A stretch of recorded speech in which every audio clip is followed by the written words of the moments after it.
Hello everyone, welcome to the today's session of the editorial. So let's begin with our class. So the title of the today's editorial is Tightrope Walk. So tightrope walk means that you are going through a lot of difficulties. Okay, tightrope का मतलब होता है you must have seen in the films, in the Bollywood films, and you must have seen in the fairs, अपने मेलों में देखा होगा कि ऐसे दो पोल्स होते हैं जहाँ पे ऐसे रस्सी बंधी हुई रहती है, ठीक है। और इसके ऊपर से कुछ लोग होते हैं जो इसके ऊपर से इस छोर से लेके इस छोर तक चलते हैं। मतलब बहुत मुश्किल सा होता है, एक मुश्किल रास्ता वो तय करते हैं, ठीक है। तो यहाँ पे ऑथर ने tight rope as a metaphor use किया है कि एक बहुत ही मुश्किल रास्ते से इंडिया चल रहा है। किस रास्ते पे, कैसा है वो मुश्किल रास्ता, किसके रिगार्डिंग बात कर रहे हैं ऑथर, आइए हम समझते हैं।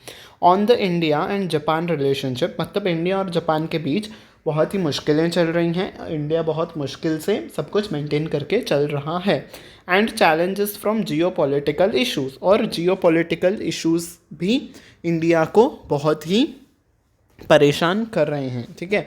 हम आगे अपने एडिटोरियल में पढ़ेंगे कि कैसे जापान इंडिया को इंसिस्ट कर रहा है कि वो रशिया को क्रिटिसाइज़ करे, ठीक है। हम लोग वो पढ़ेंगे, पर अभी के लिए इतना ही समझते हैं कि इंडिया को अपने जियोपॉलिटिकल इश्यूज सॉल्व करने में प्रॉब्लम्स आ रही हैं, इसीलिए वो एक टाइट रोप वॉक का जो रास्ता होता है, जैसे वो रास्ता मुश्किल होता है वैसे इंडिया के लिए भी ये रास्ता मुश्किल से भरा हुआ है, ठीक है।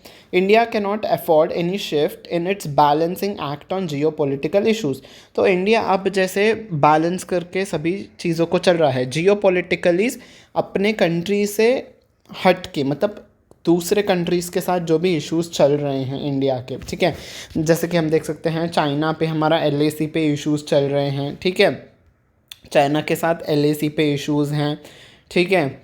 फिर पाकिस्तान के साथ हमारा जम्मू एंड कश्मीर के रिलेटेड इश्यूज़ चल रहे हैं, ठीक है। और फिर हमने अभी भी पढ़ा कि पूरा वेस्टर्न जो वर्ल्ड है, वेस्टर्न कंट्रीज़ जो हैं वो इंसिस्ट कर रही हैं इंडिया को कि वो रशिया को क्रिटिसाइज़ करे, पर इंडिया न्यूट्रल बना हुआ है। वो कह रहा है कि ना ही हम रशिया को सपोर्ट करेंगे ना ही हम यूक्रेन को करेंगे, ठीक है। तो वो अपना पोजीशन जो है अपने हिसाब से, जो इंडिया के लिए बेनिफिशियल होगा उसके हिसाब से इंडिया अपने आप को बैलेंस करके चल रहा है, ठीक है। पर अगर लोगों के कहने पे अगर इंडिया ने अपना स्ट्रैटेजी को बदल दिया, जैसे कि मैंने अभी कहा कि जापान कह रहा है कि आप रशिया को क्रिटिसाइज़ करो, US कह रहा है आप रशिया को क्रिटिसाइज़ करो, तो दूसरे कंट्रीज़ के कहने पे अगर इंडिया ने भी अपना स्ट्रैटेजी शिफ्ट किया तो वो इंडिया अफोर्ड नहीं कर सकता, बिकॉज इंडिया के लिए वो बहुत ही नुकसानदायक होगा, है ना। तो देखो, अगर हमने चाइना से लड़ाई मोड़ ली तो of course it will be destructible, है ना। बहुत ज़्यादा नुकसान होगा, ह्यूमन रिसोर्सेज का नुकसान होगा, बाकी रिसोर्सेज का बहुत ज़्यादा नुकसान हो जाएगा, हमारी इकोनॉमी पे इफ़ेक्ट पड़ जाएगा, ठीक है। फिर अगर हमने पाकिस्तान के साथ इश्यूज चल रहे हैं, अगर हमने बातचीत के अलावा कोई भी बहुत बड़ी लड़ाई मोड़ ली तो उस पर भी नुकसान हो सकता है, इकोनॉमिकल इफ़ेक्ट्स होंगे, बहुत दूसरे इफ़ेक्ट्स होंगे, ठीक है। तो मतलब इंटरनली सब कुछ डिस्टर्ब हो जाएगा। सो इसीलिए, और रशिया के साथ हमारा बहुत ज़्यादा डील्स चलते हैं, हम डिफेंस रिलेटेड इक्विपमेंट्स खरीदते हैं रशिया से, तो बहुत ही मुश्किल में हमारी कंट्री आ जाएगी। तो इसलिए हमें अपनी स्ट्रैटेजी जो है, हम किस तरीके से न्यूट्रल रह के कर रहे हैं, हम किस तरीके से बातचीत डिप्लोमेटिक तरीके से हम सॉल्व कर रहे हैं, वैसे ही हमें बने रहना चाहिए, ना कि लोगों के बातों में आना चाहिए, ऐसा ऑथर सजेस्ट कर रहे हैं, ठीक है। ओके, अब हम आ जाते हैं वोकैबुलरी पे। फर्स्ट वर्ड इज़ अनवील करना। अनवील, देखो व्हील आपका होता है एक कपड़ा या फिर घूंघट, और अनवील करना मतलब उसे उठाना, पर्दा उठाना, हम कहते हैं ना पर्दा उठाना।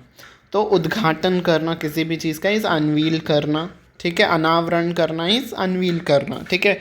शोइंग और introducing a new product etcetera to the public for first time, तो किसी को पहली बार इंट्रोड्यूस कर रहे हो तो आप उस चीज़ को अनवील कर रहे हो। कंसेंसस इज सहमति, अ जनरली एक्सेप्टेड ओपिनियन और वाइड एग्रीमेंट, तो सभी बात सभी लोग अगर किसी बात को मान रहे हैं तो वो कंसेंसस में है, ठीक है।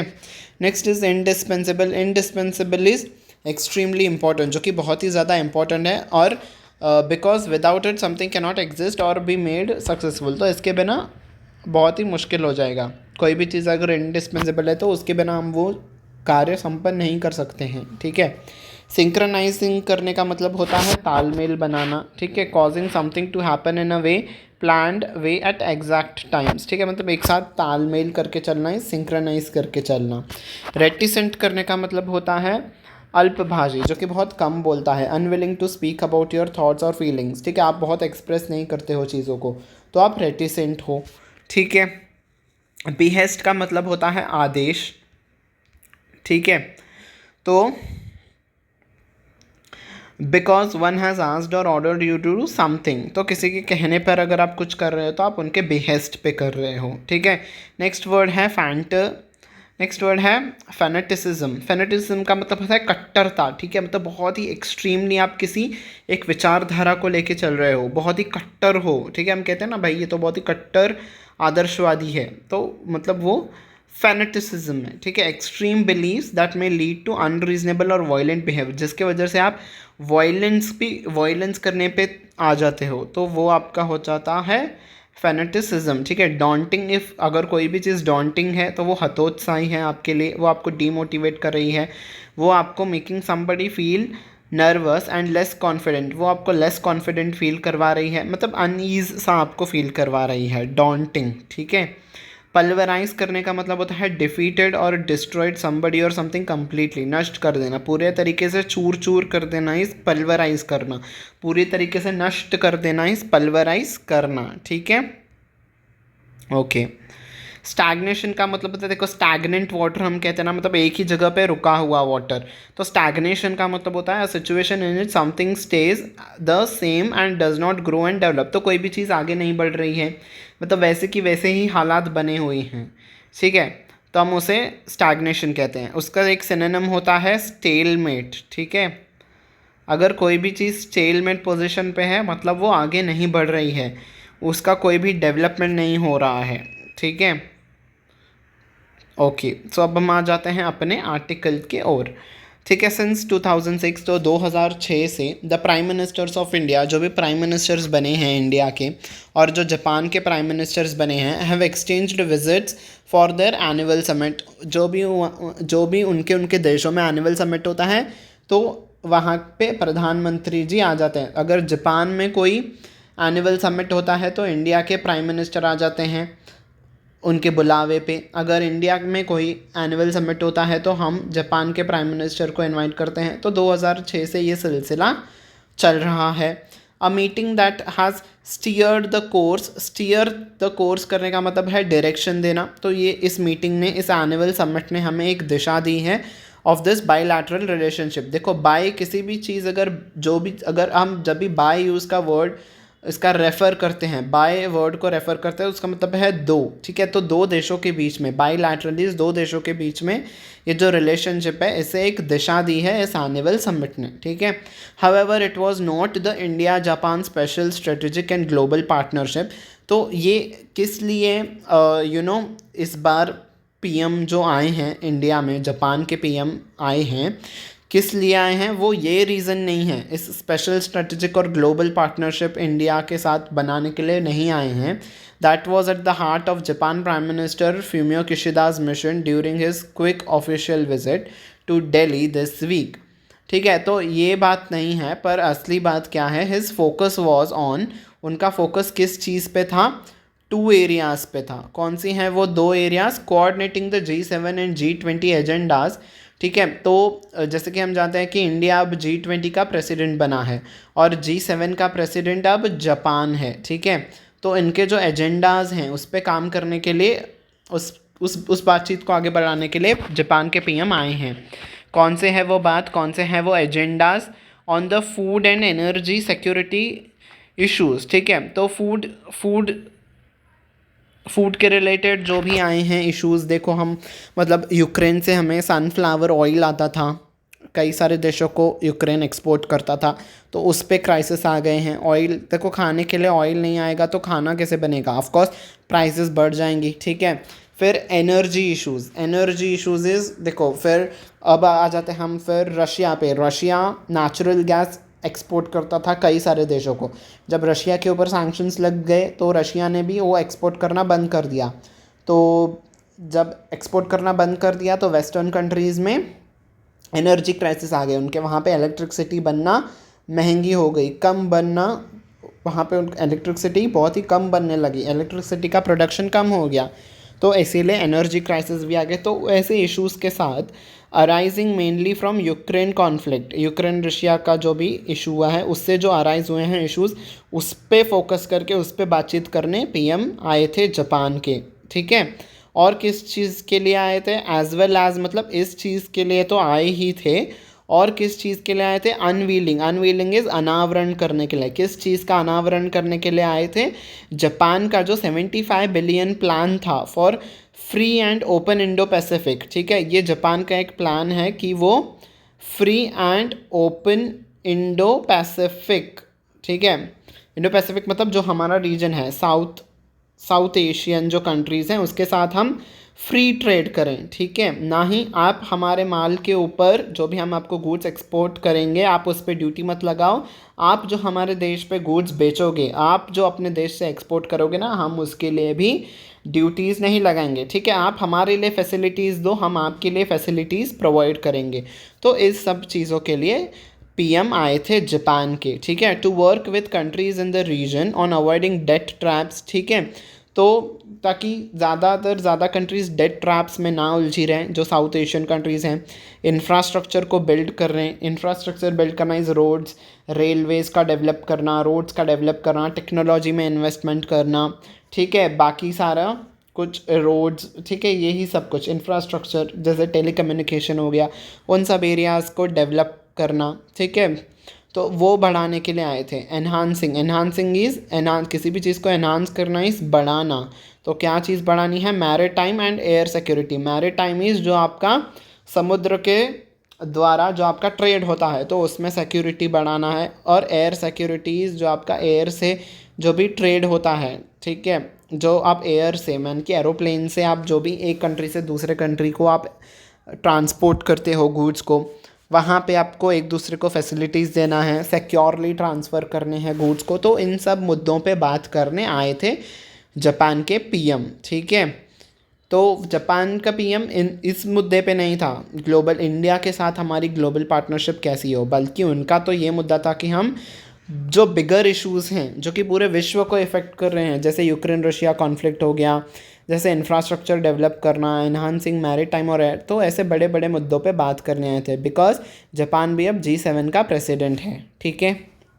Next paragraph, mister Kishida appear to be emphasising is उस पर जोर देना। तो किस चीज़ पे जोर दे रहे थे mister Kishida, the need for global consensus, global is पूरा का पूरा विश्व, कंसेंसस इज सहमति। तो मिस्टर किशिदा चाहते हैं कि पूरा का पूरा विश्व एक चीज़ पे सहमति बनाए। किस चीज़ पे सहमति, स्पेशली इंक्लूडिंग इंडिया, और पूरा विश्व तो बनाए ही इस चीज़ पे सहमति, इंडिया भी इस चीज़ पे सहमति बनाए कि in tackling the challenges from Russia and China, जो भी रशिया और चाइना दूसरे देशों को तकलीफ़ दे रहे हैं, उन चैलेंजेस को टैकल करना मतलब सॉल्व करने, ठीक है। तो उस पर इंडिया भी हमारा साथ दे, ठीक है। देखो मैंने कहा था ना, जापान हमारे को फोर्स कर रहा है इंडिया को कि वो रशिया को क्रिटिसाइज़ करे, रशिया के सैंक्शंस को इंडिया भी सपोर्ट करे। देखो अब वो बात आ गई यहाँ पे, where Japan is aligned is जुड़ गया है। जापान किसके साथ जुड़ गया है, with western powers, western countries के साथ जुड़ गया है, जैसे कि यूएस हो गया, यूरोपियन यूनियन के सारे कंट्रीज़ हो गए, ठीक है। जो नेटो के कंट्रीज़ हैं, नेटो मेंबर्स हैं, उनके साथ जापान भी जुड़ गया है। हाँ कि आप सही कर रहे हो, आप रशिया को सैंक्शंस लगाओ, हम भी साथ देंगे आपका, ठीक है। In talks with prime minister Narendra Modi के साथ बातचीत के दौरान मिस्टर किशिदा कौन है, जापान के prime minister. Mister Kishida is understood to have been straightforward, वो बहुत ही स्ट्रेट फॉरवर्डली उन्होंने कहा, मतलब गोल मोल तरीके से बातें नहीं की, एकदम से सीधा का सीधा मुंह पे ही कह दिया। About the need for India at G20 president, उन्होंने कहा कि देखो इंडिया, अब आप G20 के प्रेसिडेंट हो तो टू कम ऑन बोर्ड मतलब आपको अब सामने आके बात करनी होगी, सामने आके इस इशू पे बात करनी होगी with the G7 plans. G7 is group of 7 countries, ठीक है। G7 के प्लान्स हैं, क्या है ग्रुप ऑफ 7 कंट्रीज़ जो कि जिसमें जापान भी मेंबर है। उन कंट्रीज़ का प्लान क्या है? To address the Ukraine issue को सॉल्व किया जाए। एड्रेस करना इज़ उस मुद्दे को सॉल्व करना, and call out Russian aggression, ठीक है। कॉल आउट करना इज़ क्रिटिसाइज करना, उसको सबक सिखाना, ठीक है। तो रशिया अग्रेशन मतलब जो रशिया ने इन्वेड किया है यूक्रेन को, अग्रेशन इज़ जो रशिया ने इन्वेड किया है यूक्रेन के ऊपर, आप उस मुद्दे को सॉल्व कीजिए। हमारा G7 का प्लान है कि हम इन मुद्दों को सॉल्व करें, तो आप भी सामने आइए, कम ऑन बोर्ड इज़ आप भी सामने आइए और इस मुद्दे पे बात कीजिए खुले। आप देखो, हम अब तक क्या कह रहे हैं? हम न्यूट्रल हैं, ठीक है। ना ही हम रशिया की बुराई कर रहे हैं, ना हम यूक्रेन का साथ दे रहे हैं, ठीक है। हम न्यूट्रल हैं, हम नॉन अलाइनमेंट मूवमेंट पे चल रहे हैं, देखो, ठीक है। तो जापान कह रहा है कि भाई आप ये सब मत कीजिए, हमें ये नहीं चाहिए, हमें चाहिए कि आप सामने आइए और रशिया को क्रिटिसाइज़ कीजिए। भाई देखो, हम अपने देश के हित के लिए देखेंगे ना। तो इसलिए ऑथर ने शुरुआत में ही टाइटल में ही कह दिया था कि आप किसी के कहने के ऊपर अपने जियोपॉलिटिकल इश्यूज़ पे मत जाइए, ठीक है। अगर कोई कह रहा है तो आप ऐसा मत कीजिए, आप अपने हिसाब से जो स्ट्रेटेजिकली सही है वो कीजिए, ठीक है। तो बात समझ में आ गई ऑथर क्यों कह रहे थे ऐसा टाइटल में, ठीक है।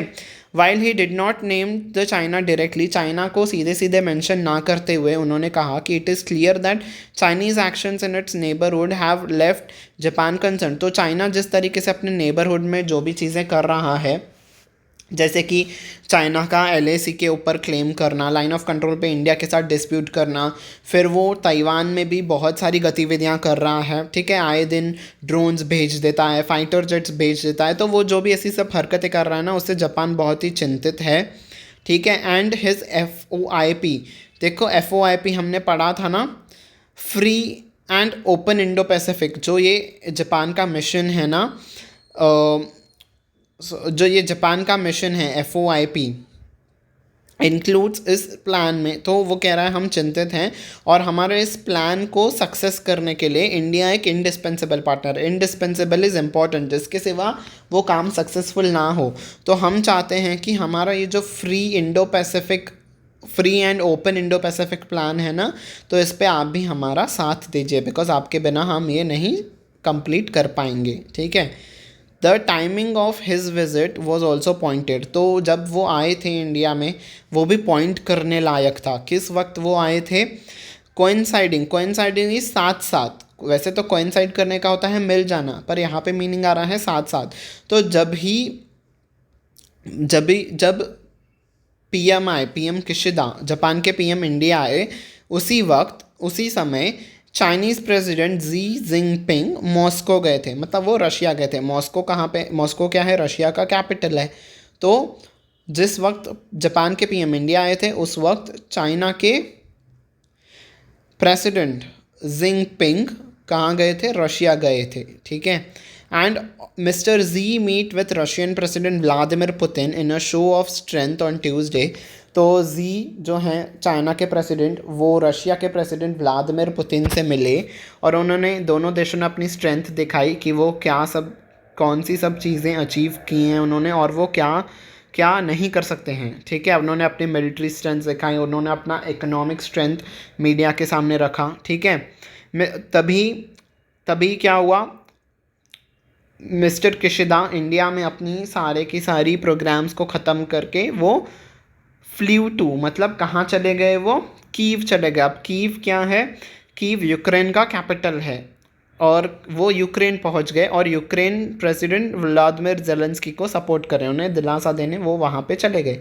और उनकी ये visit, his first such visit since war began, तो जब से ये वार स्टार्ट हुआ है तब से जापान के PM की यह फर्स्ट विज़िट है, ठीक है। For New Delhi that has close ties with Tokyo, तो इंडिया के अच्छे रिश्ते हैं जापान के साथ। As bilateral and multilateral cooperation, bilateral मतलब जो इंडिया और जापान, अगर इन दोनों कंट्रीज़ को देखें तो इन दोनों का भी आपस में अच्छा रिलेशन है, और मल्टीलैटरल, मल्टीलैटरल मतलब पूरे विश्व में, मतलब जो बाकी कंट्रीज़ के साथ साथ जो जापान भी है, मतलब बाकी कंट्रीज़ के ग्रुप में जिस ग्रुप में जापान है उस ग्रुप में इंडिया में भी है। सच ऐसे एक ग्रुप का नाम है क्वाड। तो क्वाड में इंडिया भी है, जापान भी है और बाकी के 2 कंट्रीज़ भी है। क्वाड इज़ 4 कंट्रीज़ के ग्रुप का नेशन है। तो मतलब 1-to-1 भी अच्छा है, इंडिया जापान का 1-to-1 रिलेशनशिप भी अच्छा है, 1-to-many रिलेशनशिप भी अच्छा है इंडिया का, ठीक है। तो मतलब सारे क्षेत्र में इंडिया का अच्छा रिलेशनशिप है जापान के साथ। और mister Kishida was a welcome guest, तो हमने अच्छे से वो हमारे अच्छे से हमने उनकी खातिरदारी की, हमने अच्छे से उनको वेलकम किया। The two countries have many collaborations, बहुत ही कोलैबोरेशन इज़ जब 2 कंट्रीज़ एक साथ आके कुछ चीज़ को काम करते हैं वो कोलैबोरेट करें, या फिर 2 व्यक्ति एक साथ आके कोई चीज़ को करते हैं तो वो कोलैबोरेट करना कहते हैं हम उसे, ठीक है। तो उन्होंने कई सारे क्षेत्र में कोलैबोरेशंस की हैं। इंक्लूड उसमें कौन से चीज़ें इंक्लूडेड हैं, कहाँ कहाँ पे उन्होंने कोलैबोरेशन की है। Japanese loan for the much delayed bullet train project, जो अब तक डिले चल रहा है हमारा बुलेट ट्रेन का प्रोजेक्ट, तो जापान ने उसके लिए लोन दिया है इंडिया को। And plans to work infrastructure projects, infrastructure projects is link करना, ठीक है, रोड्स का डेवलप करना, रेलवे लाइन्स का बिछाना, ठीक है, दैट इज़ इंफ्रास्ट्रक्चर। टेलीकम्युनिकेशन, तो किस चीज़ को, बांग्लादेश को इंडिया के नॉर्थ ईस्टर्न पार्ट से लिंक करने में भी जापान ने हमें सपोर्ट किया है। इंफ्रास्ट्रक्चर प्रोजेक्ट्स में अपनी स्किल्स हमें दी हैं, उनका नॉलेज दिया है, उनका हमें फाइनेंशियली सपोर्ट किया है, ठीक है। As presidents of G7 and G20, तो देखो आ गया ना यहाँ पे, G7 का प्रेसिडेंट जापान है, G20 का प्रेसिडेंट इंडिया है। तो दोनों कंट्री जब प्रेसिडेंट्स हैं, both the nations have much to gain from synchronising priorities, उनको बहुत कुछ अचीव करना है, बहुत कुछ गेन करना है। क्या कैसे करेंगे वो सब कुछ gain? By synchronising priorities. Priorities is जो आपका मेन मुद्दा है, ठीक है, दैट इज़ प्रायोरिटी, जो आपको सबसे पहले करना है। तो मतलब इंडिया को जापान के जो भी मुद्दे हैं उसको समझना है, उसे रिस्पेक्ट करना है, और जापान को भी जो इंडिया के मुद्दे हैं, इंडिया का पॉइंट ऑफ व्यू है, उसको रिस्पेक्ट करना होगा। तो जब हम सिंक्रोनाइज़ करेंगे, जब दोनों देश एक दूसरे के नीड्स को समझेगा, तालमेल करके चलेगा, तभी ही दोनों नेशंस गेन कर पाएंगे, तभी ही उन्हें फ़ायदा होगा, तभी दोनों कंट्रीज़ को फ़ायदा हो सकेगा। And ensuring that global south is जो हम जिस रीजन में हम है, जिस रीजन में इंडिया है, जिस रीजन में जापान है, उसे ग्लोबल साउथ कहते हैं, ठीक है। तो उससे ही ensuring that global south gets its fair share of the outcomes of both the summits. तो जो भी समिट्स होंगे G7 के, G20 से, उसे बहुत कुछ हमें उससे बहुत कुछ गेन कर पाए हम लोग, हमें उससे बहुत कुछ फ़ायदा हो, ठीक है। पूरे के पूरे ग्लोबल साउथ को, इंक्लूडिंग इंडिया और जापान को, पूरे साउथ एशिया को बहुत ज़्यादा फ़ायदा हो, तभी ही फ़ायदा हो पाएगा जब दोनों कंट्रीज़ एक दूसरे के प्रायोरिटीज़ को सिंक्रोनाइज़ करेंगे, तालमेल करके चलेंगे, ठीक है, एक दूसरे को समझ के चलेंगे। An end to the Ukraine war and push back against China's aggression in its neighbourhood are also common goals, ठीक है। यूक्रेन वार को ख़त्म करना, इंडिया भी चाहता है कि यूक्रेन में वार ख़त्म हो जाए, जापान भी चाहता है कि यूक्रेन में वार ख़त्म हो जाए, ठीक है, दोनों का कॉमन गोल है। इंडिया भी चाहता है कि चाइना की ये जो अग्रेशन है, मतलब ये जो घुसपैठ है, इंडिया में घुसपैठ करना, ताइवान में घुसपैठ करना, तो इंडिया भी चाहता है कि चाइना ये बंद कर दे, और जापान भी चाहता है कि चाइना इन सब चीज़ों को बंद कर दे। तो दोनों कंट्रीज़ के, इंडिया के और जापान के कॉमन गोल्स हैं, ठीक है। However it would be wrong to assume that they share similar positions on them, ठीक है। गोल्स तो सेम है, पर उसने सॉल्व करने का तरीका, उसके बारे में क्या सोचते हैं, उनके बारे में क्या स्टैंड है दोनों मुद्दों पे, दोनों के दोनों अलग मुद्दे हैं। इंडिया अलग वे में सोचता है, जापान अलग वे में सोचता है, ठीक है। इंडिया रशिया को क्रिटिसाइज़ करना नहीं चाहता है, जबकि जापान रशिया को भरपूर क्रिटिसाइज़ करता है, ठीक है। तो दोनों अलग अलग से डील कर रहे हैं, गोल्स सेम हैं, पर उन चीज़ को डील करने का तरीका दोनों कंट्रीज़ का अलग है, ठीक है। However it would be wrong to assume, ये गलत होगा अज्यूम करना कि दोनों का सिमिलर पोजीशंस हैं उन मुद्दों पे, ठीक है। इतना क्लियर हो गया ना बच्चों। अनलाइक इंडिया के अलावा Japan is part of the US alliance, ठीक है। अनलाइक मतलब इंडिया के अलावा, मतलब इंडिया नहीं है US के साथ अलायंस में, पर जापान है, ठीक है, जापान ने यूएस और बाकी नेटो कंट्रीज़ के साथ मिल गया है, मिल के वो रशिया को सैंक्शंस लगा रहे हैं। ठीक है, Japan has also joint sanctions against Russia. तो जो भी वेस्टर्न कंट्रीज़ ने सैंक्शंस लगाए थे, मतलब पेनल्टीज़ लगाई थी रशिया के ऊपर, जापान भी उसके साथ जुड़ गया है, ज्वाइन कर दिया है जापान ने भी, while India has refuse to do so. ठीक है, तो यहाँ पे दिखाया गया कि कैसे वो सिमिलर नहीं है। ठीक है, जापान ने ज्वाइन कर लिया, इंडिया ने ज्वाइन करने से रेफ्यूज़ कर दिया, मतलब मना कर दिया। इंडिया रेफ्यूज़ करना इज़ मना करना। India has been vocal about its concerns over China's action. Vocal मतलब बहुत ही खुलेआम ज़ोर शोर से इंडिया कहता है जो भी चाइना के एक्शंस हैं, जो भी जिस तरीके से चाइना बिहेव करता है बॉर्डर पे, बहुत खुलेआम चाइना का क्रिटिसिज्म करता है India at the line of actual control. LAC पे जो भी चाइना करता है उसको इंडिया क्रिटिसाइज़ करता है, but reticent in directly criticising China's action. Reticent is बहुत कम बोलना, रेटिसेंटिस जब आप अल्पभाषी हो, जब आप कम बोलते हो। ठीक है, इंडिया जब LAC के ऊपर चीज़ें होती हैं तो इंडिया बहुत खुलेआम बोलता है, पर चाइना जो भी चीज़ें करता है चाइना सी में, ठीक है, मतलब साउथ चाइना सी में इंडिया चाइना वहाँ पे भी घुसपैठ कर रहा है।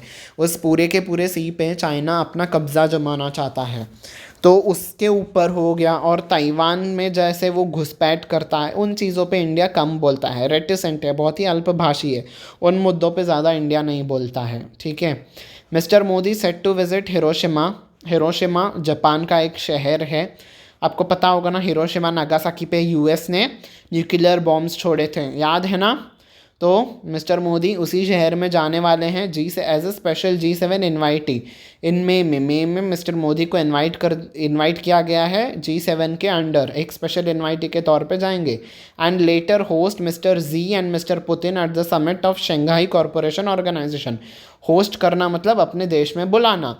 मिस्टर मोदी उसके बाद मई में जापान जाएंगे, उसके बाद कुछ दिनों के बाद जी कौन है, चाइना के प्रेसिडेंट, और पुतिन कौन है, रशिया के प्रेसिडेंट, उनको बुलाएंगे इंडिया में और उनको होस्ट करेंगे। किस इवेंट पे होस्ट करेंगे, शंघाई कॉरपोरेशन ऑर्गेनाइजेशन। ये एक मीट होने वाला है, एनी शिफ्ट इन। ठीक है, तो इस ऑर्गेनाइजेशन में जिनपिंग को और मिस्टर व्लादिमीर पुतिन को मिस्टर मोदी मीट करेंगे। ठीक है, any shift in New Delhi's tight rope balancing act on geopolitical issues would seem a stretch even at the behest of the dear partner like Japan.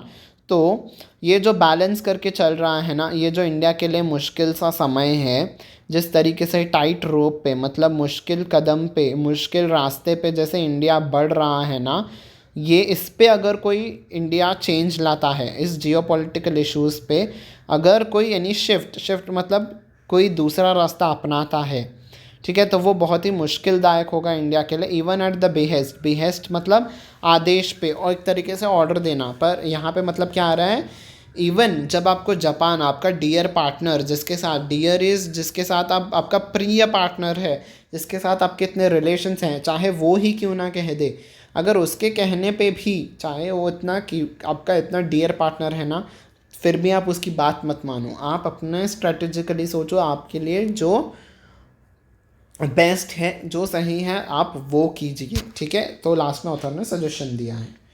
ठीक है, hope आपको article clear हुआ है। ठीक है, सारे के सारी चीज़ें समझ में आ गई हैं। ठीक है, आपको इन सारे के सारे वर्ड्स का मीनिंग ना कमेंट सेक्शन में लिखना है, ताकि आपको लंबे समय तक इन सारे वर्ड्स का मीनिंग याद रहे। ठीक है, जितना आप लिखेंगे उतना ज़्यादा आपको याद रहेगा। डिस्क्रिप्टिव क्वेश्चन पे आ जाते हैं हम। आज का आपका डिस्क्रिप्टिव क्वेश्चन है, how India is solving it's geopolitical issues. ठीक है, आपको इस पे एक नोट लिखना है, एक ऐसे टाइप लिख सकते हो आप 200 वर्ड्स में। ठीक है, ताकि आपको लिखने की भी आदत हो जाए, आपका डिस्क्रिप्टिव सेक्शन भी इम्प्रूव हो। You can take the help of this article. ठीक है, you can take points from this article. ठीक है, okay, so this was it for the today's session. ठीक है, now I will be wrapping up. Hope you have like this session, if you have liked it. ठीक है, सो अगर आपको ये session अच्छा लगा है तो इस लाइक बटन को प्रेस कर दीजिएगा। ठीक है, इस वीडियो के लाइक बटन को प्रेस कर दीजिए, वीडियो को शेयर कर दीजिएगा अपने फ्रेंड्स के साथ, चाहे वो किसी भी एग्ज़ाम्स की प्रिपरेशन कर रहे हो, चाहे वो बैंकिंग हो, इंश्योरेंस हो, SSC हो, रेलवेज़ हो। ठीक है। इनफैक्ट डिफेंस के भी एग्ज़ाम्स हो, जहाँ पे भी इंग्लिश लैंग्वेज यूज़ आती है वहाँ पे आपको ये सेशन हेल्पफुल आपके लिए प्रूव करेगा। इनफैक्ट यूपीएससी एस्पिरेंट्स के लिए भी बहुत ही हेल्पफुल रहेगा। ठीक है, तो चैनल को सब्सक्राइब करना ना भूलिएगा, बेल आइकन को भी दबा दीजिएगा ताकि आपको सारे के सारे नोटिफिकेशंस हम आपको टाइम टू टाइम मिलते रहें। ठीक है, so until we meet next time, bye bye everyone and take care.